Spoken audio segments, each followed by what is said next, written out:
자, 한 사람의 인생을 다룬 네 편의 옛날 기록이 있다고 상상해 보세요. 바로 신약 성경에 나오는 네 개의 복음서 이야기인데요. 이 기록들을 나란히 놓고 보면 아주 흥미로운 미스터리 하나가 떠오릅니다. 마태복음, 마가복음, 누가복음 이 세 권은요, 서로 비슷한 점이 굉장히 많아요. 그래서 공관복음, 그러니까 함께 볼 수 있는 복음서라고 불리죠. 그런데 네 번째 복음서인 요한복음은 완전히 다릅니다. 급진적이라고 할 만큼 독특하죠. 오늘 바로 이 문제를 한번 파헤쳐 보려고 합니다. 도대체 왜 요한복음만 이렇게 다를까요? 좋습니다. 그럼 본격적으로 한번 들어가 볼까요? 우리 마치 탐정이 된 것처럼 단서들을 하나하나 짚어보면서 요한복음과 다른 복음서들이 뭐가 다른지 살펴보죠. 첫 번째 단서부터가 아주 확 차이가 나요.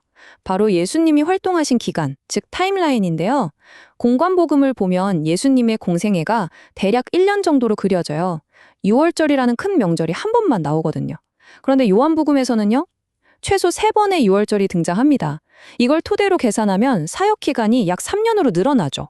시작부터가 다르죠? 활동 무대도 완전히 달라요. 공관복음을 보면 예수님은 주로 북쪽의 갈릴리 지방에 머무시다가 마지막에 딱 한 번 예루살렘으로 가시거든요. 그런데 요한복음에서는요, 북쪽 갈릴리와 남쪽 유대, 특히 예루살렘을 계속해서 왔다 갔다 하세요. 활동 반경이 훨씬 넓고 역동적이죠. 자, 그리고 제가 볼 때 이게 진짜 흥미로운 지점인데요. 바로 이야기를 풀어가는 방식이에요. 처음 세 복음서는 뭐랄까 독자한테 퍼즐 조각을 던져주는 느낌이죠. 예수님의 행적과 말씀을 보여주면서 자, 이분이 누굴까? 한번 맞춰봐! 하는 식이에요. 그런데 요한복음은 정반대입니다. 첫 문장부터 예수는 하나님이다 하고 결론부터 딱 못 받고 시작해요. 그리고 나서 책 전체에 걸쳐서 왜 그런지 내가 지금부터 증명해 줄게 하는 방식으로 이야기를 끌고 갑니다. 실제 내용을 뜯어보면 차이는 더 극명해져요. 비유 이야기, 공간복음엔 많은데 요한복음엔 하나도 없고요. 귀신 쫓아내는 거, 공간복음에선 핵심 사역인데 요한복음엔 또 없어요. 대신 긴 대화나 설교가 많죠. 진짜 놀라운 건 요한복음 내용의 거의 90%가 다른 복음서엔 아예 나오지도 않는다는 사실이에요. 아니 도대체 왜 이렇게까지 다른 걸까요? 이 모든 미스터리를 푸는 열쇠는요, 놀랍게도 저자가 책 안에 직접 숨겨뒀습니다. 바로 자기가 이 글을 왜 썼는지 그 동기를 아주 명확하게 밝혀놓거든요. 바로 이 구절입니다. 이게 이 책의 미션 선언문 같은 거예요. 그러니까 저자는 그냥 있었던 일을 기록하는 역사가가 아니었던 거죠. 독자들을 설득하기 위해서 아주 치밀하게 설계된 주장을 펼치고 있었던 겁니다. 그것도 두 가지 핵심 주장을요. 첫 번째 주장은 예수는 메시아다.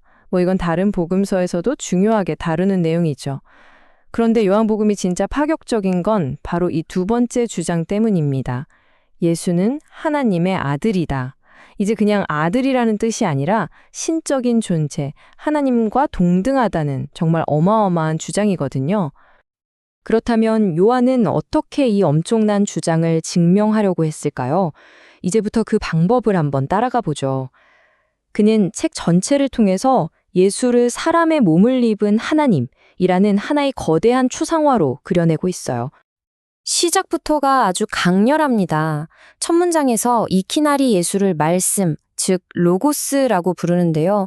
당시 헬라 철학에 익숙했던 독자라면 아! 하고 무릎을 탁 쳤을 만한 단어죠. 그러면서 이 말씀이 바로 하나님이었다고 그냥 대놓고 선언해버립니다. 그리고 이런 식의 아주 도발적인 발언들을 계속해서 인용해요. 나와 아버지는 하나다. 당시 유대인들 귀에는 이게 정말 신성모독으로 들릴 수 있는 엄청나게 대담한 선언이었죠.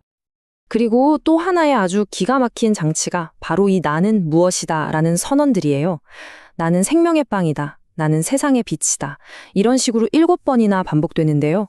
이게 그냥 하는 말이 아니라 구약 성경에서 하나님이 모세에게 자신을 드러낼 때 사용했던 바로 그 표현, 나는 스스로 있는 자다를 떠올리게 만드는 굉장히 고차원적인 연결고리인 셈입니다. 자, 저자에 따르면 이 모든 논증의 궁극적인 목적은 독자가 영생을 얻게 하는 거라고 했잖아요. 그럼 대체 이 영생이라는 게 뭘까요? 단순히 죽지 않고 영원히 사는 것. 보통 그렇게 생각하기 쉽죠. 그런데 요한복음은 여기서 또 한 번 우리의 예상을 완전히 뒤엎는 아주 놀라운 정의를 내립니다. 바로 이겁니다. 영생은 유일하신 참 하나님과 그가 보내신 자 예수 그리스도를 아는 것이다. 와, 그러니까 영생은 시간의 길이가 아니었던 거예요. 아는 것, 즉 관계의 깊이였던 거죠. 그냥 머리로 아는 게 아니라 인격적으로 깊고 친밀한 관계를 맺는 것. 그게 바로 영생이라는 겁니다. 정리하자면 이런 거예요. 우리가 흔히 생각하는 영생은 죽은 다음에 시작되는 무한한 양의 시간이잖아요. 그런데 요한이 말하는 영생은 지금 당장 여기서 시작될 수 있는 하나님과의 새로운 질의 관계라는 거죠. 완전히 패러다임이 다른 이야기입니다. 결국 요한복음이 왜 그렇게 다른지에 대한 수수께끼는 바로 여기서 풀립니다. 요한복음은 그냥 다른 이야기가 아니에요. 처음부터 완전히 다른 목적을 가지고 쓰여진 이야기였던 겁니다. 예수의 신성, 그 신학적인 추상화를 그려내기 위해서요. 자, 이렇게 저자의 의도를 알고 나니 책이 완전히 다르게 보이지 않나요? 이건 비단 요한복음만의 이야기는 아닐 겁니다. 어떤 글이든 그게 고대 문서든 오늘날의 기사든 저자가 왜 이 글을 썼는지를 이해하는 순간 우리는 아마 그 글에 전혀 다른 차원을 보게 될지도 모릅니다. 여러분은 어떻게 생각하시나요?